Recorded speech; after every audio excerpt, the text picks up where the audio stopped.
Hi, passionators. I'm back. Let's talk. This is a big conversation, too, right? Trust in relationships. It's a big one for a reason. Because definitely, without it, good luck having a real relationship. Good luck.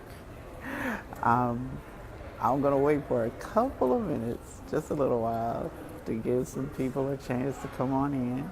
Hi, Nadine. Thanks for joining the party.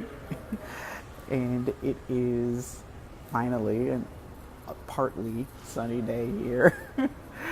So maybe we'll get to spring before July. I don't know. At this point, it's looking a little empty. Oh, hi, Byron. Perry. Hi. Let's get this conversation started.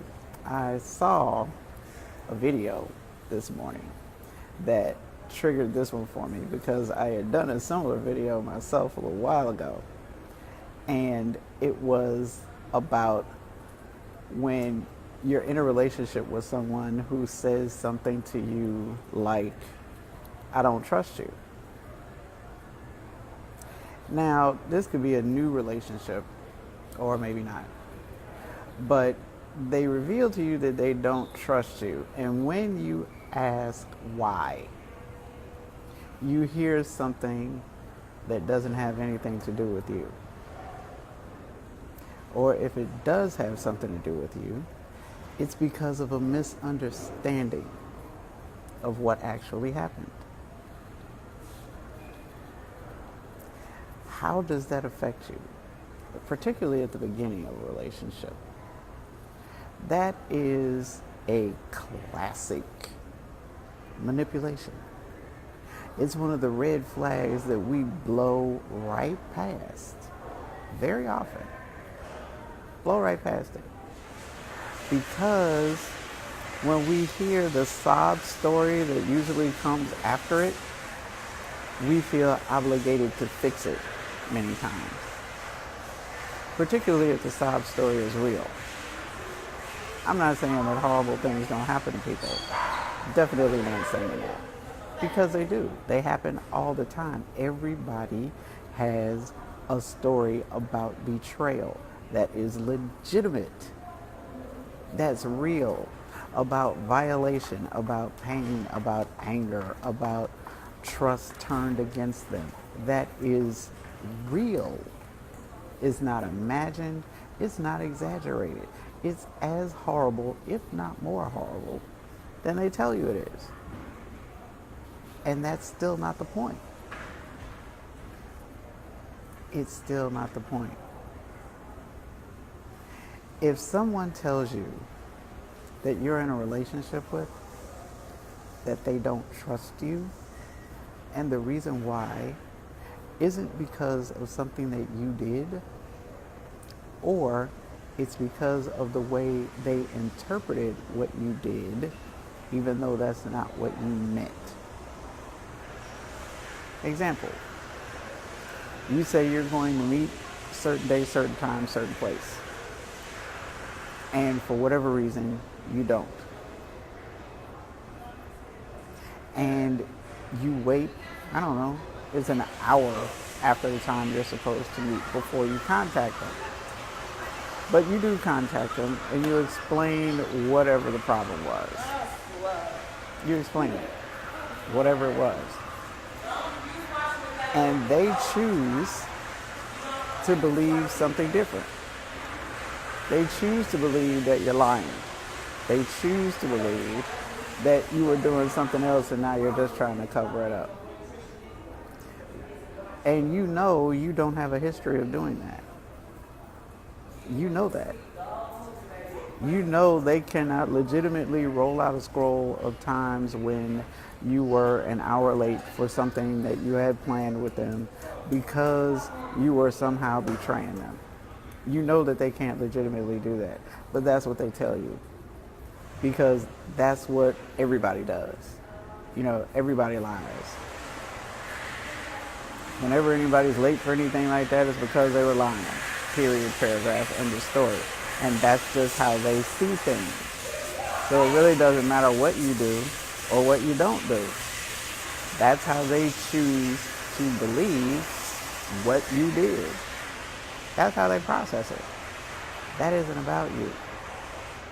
So for you then to now take that responsibility on yourself to prove that you are trustworthy, that's how you get caught up in enabling.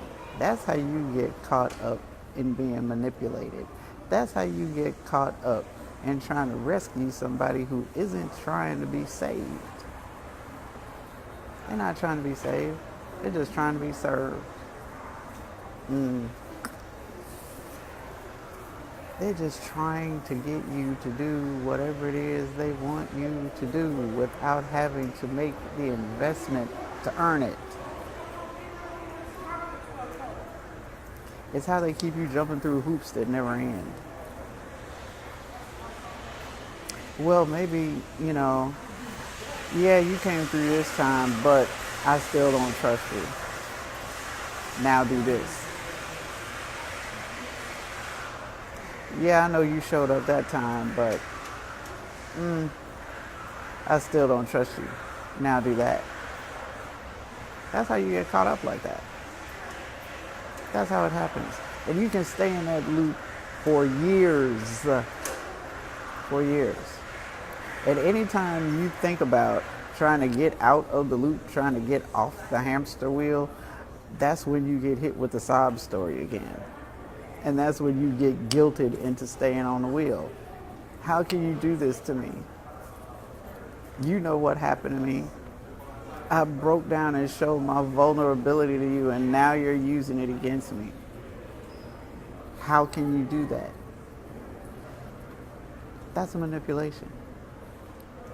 In case you were wondering, in case there was any question, that is a manipulation. That is your partner making you responsible for how they feel. And that is a recipe for failure. Say it with me now. Failure. Every time. Because it's not in your control. Their feelings are never in your control. You can't make them feel anything, positive or negative. You can't make them feel that. That's why when they say stuff to you like, you hurt my feelings. No, you didn't. And you could have been as wrong as two left shoes. That's beside the point. Their feelings are hurt because they chose to be hurt. And they won't be unhurt until they choose to stop being hurt. And it won't have anything to do with what you do, no matter how many hoops they put up in front of you.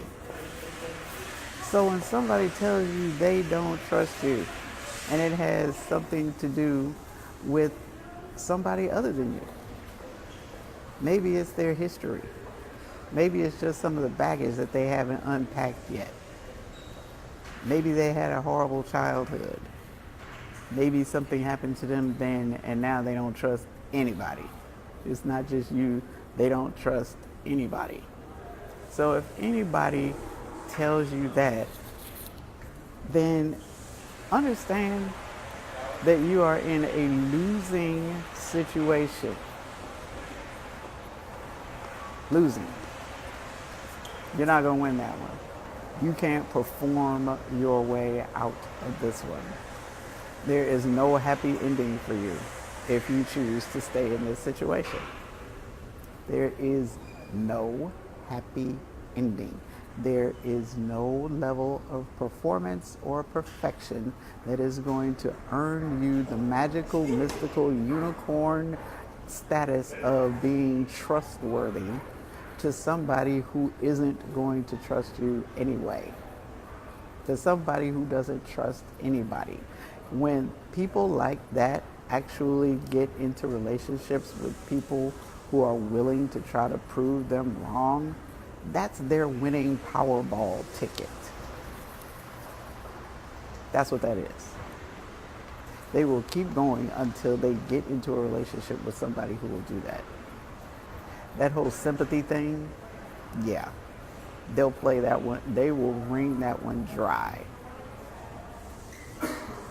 There are a whole lot of long-term relationships built on that. Whole lot of them. Built on trying to unhurt somebody. Built on trying to prove them wrong about the negative, hurtful, painful ideas they have about whatever their partner is. In that case, it's usually gender specific. Everybody gets painted with the same brush. Everybody. Now, if it has something to do with childhood, anger, or pain, then that's a little bit different because they typically don't trust anybody. They just won't, no matter what you do. It doesn't matter how well, how consistent, how loving, how caring, how patient you are. That is just the hook that they hang you from. And while they're busy breaking down and coming apart, anytime you actually start being logical with them, understand that that's all part of the manipulation too.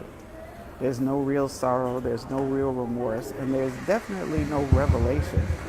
There's definitely no real understanding that their feelings are their job to manage.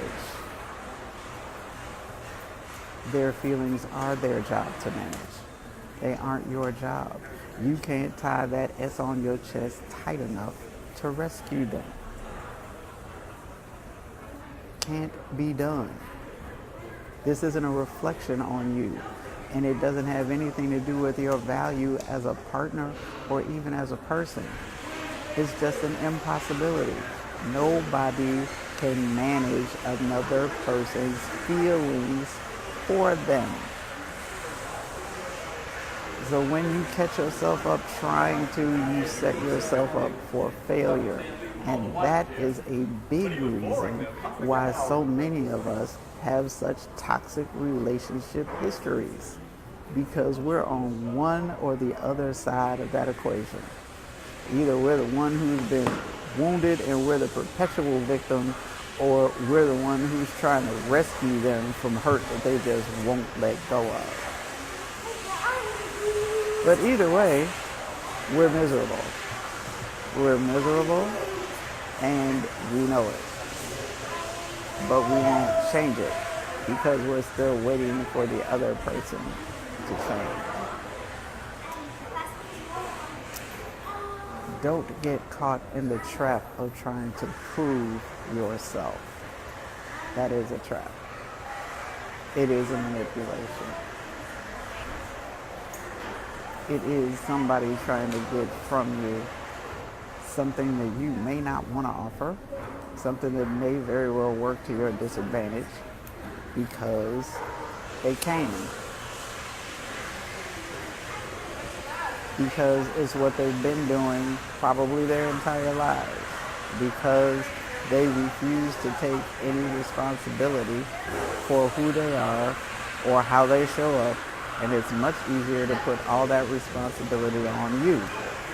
And then argue, and then complain, and then whine, and then tantrum, and then leave, and then sulk, and then gaslight, or whatever, when things don't go the way that they want them to go. Doesn't have anything to do with you. Now, if it does, if you're inconsistent in your relationship, and you've actually built these feelings of mistrust, that's a different conversation. That's a different video. I'm not talking about that right now.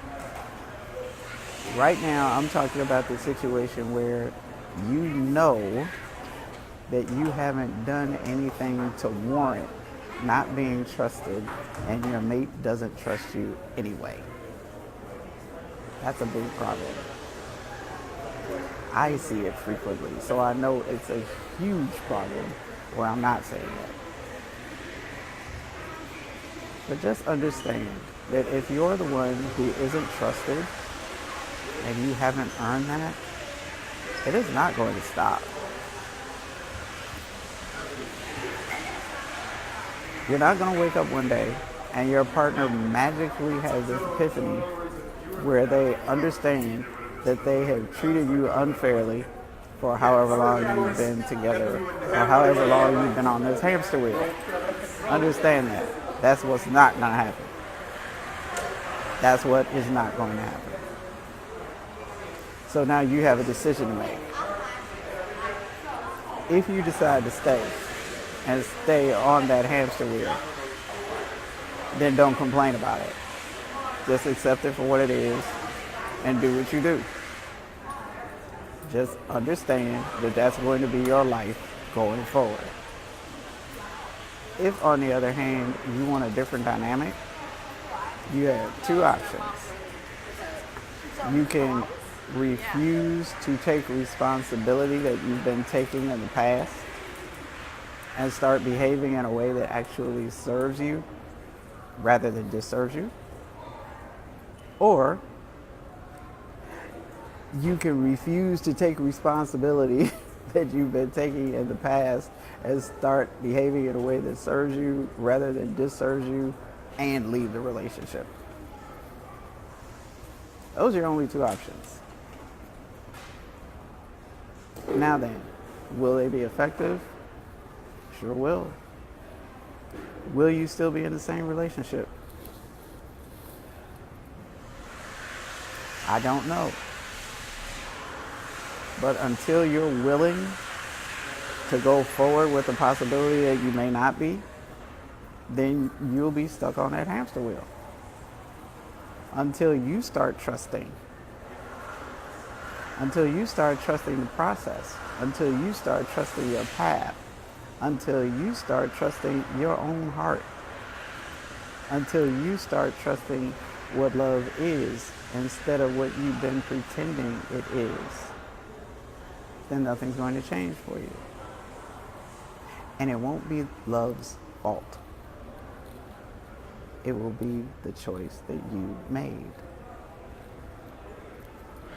You have a decision to make. Now, I know there are a lot of people who encourage people, especially if they've been in long-term relationships, stick it out, work it out, all that good stuff.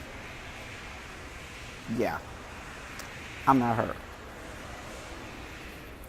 If there is no trust, if there really is no trust, I am very quick to say, don't even try it. If they're not willing to build trust with you in a substantive way, I'm not talking about what they say to you. I'm talking about when you see lifestyle changes. When you see something that indicates to you clearly and without a doubt that they are actually trying to change the dynamic of your relationship, that's a different story. But it's very rare. And understand that if that's not what you're seeing, nothing's ever going to change. No matter how much they cry, no matter how much they fuss, no matter how much they fight, no matter how much you argue, no matter how many times they walk out of the room, drive off, leave for days at a time, whatever they do, all of that drama is meaningless. All of that drama is part of the manipulation. All of that drama is just there to keep you distracted. Is to keep you off balance and unfocused from the real issue, which is the fact that you're being manipulated. You have a decision to make. And it's not necessarily an easy decision. It's a simple decision. Doesn't mean it's going to be easy. But what other option do you have? What's your other choice? You've been doing this for 5 years, 10 years, 20 years, 30 years. Is that really how you want to spend the next 5 years? 10, 20, 30 or more years? Is it? Because if you do, understand that it's not going to be like it was. It's going to be worse than it was. Is that what you want to do? If it isn't what you want to do, then you have to make a choice that is in alignment with the fact that that's not what you want to do. And continuing the same pattern is not in alignment with not doing it anymore. You have to do something different. You have to do something different. Not your mate. You have to be another person. You have to be willing to be a different person and to build a different relationship, even if you stay where you already are. Yeah. That's not even a video. That's coaching sessions. But it's the truth. So I wanted to leave it with you. Until you can be trusted or mistrusted for what you do or don't do, get comfortable on your hamster wheel. I really hope you make a different choice because you can and because you do have options. You are not a hostage. You're not a prisoner. You're not a victim. You're a person. You are a divine, radiant, brilliant being, unique in human history, and here for a purpose, on a purpose. Will you embrace it or will you continue to hide from it? Entirely up to you. If I get a vote, I vote you embrace it and experience your life on an entirely different level. It is the only life you get. Stop wasting it being miserable. It's not the best use of your irreplaceable life. That's about it for now. I guess I've kept you long enough. I appreciate your patience. I appreciate you checking in with me again. Feel free to share and spread this message because it is a big issue and it's a bigger issue than I can reach on my own. I need your help.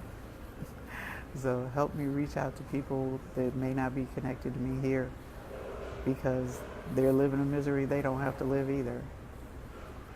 And hopefully something I've said will trigger something in them too, to make a choice that actually fosters love and not misery. Happy Sunday. Enjoy the rest of your weekend. Thanks again for tuning in. I might come back tonight. Not a promise, but I might come back. And be sure to leave me comments. I'll be back to answer those too. And if there's something you want me to talk about tonight, you can let me know that too. Okay? Thanks again for tuning in. And I'll see you again soon. Bye-bye.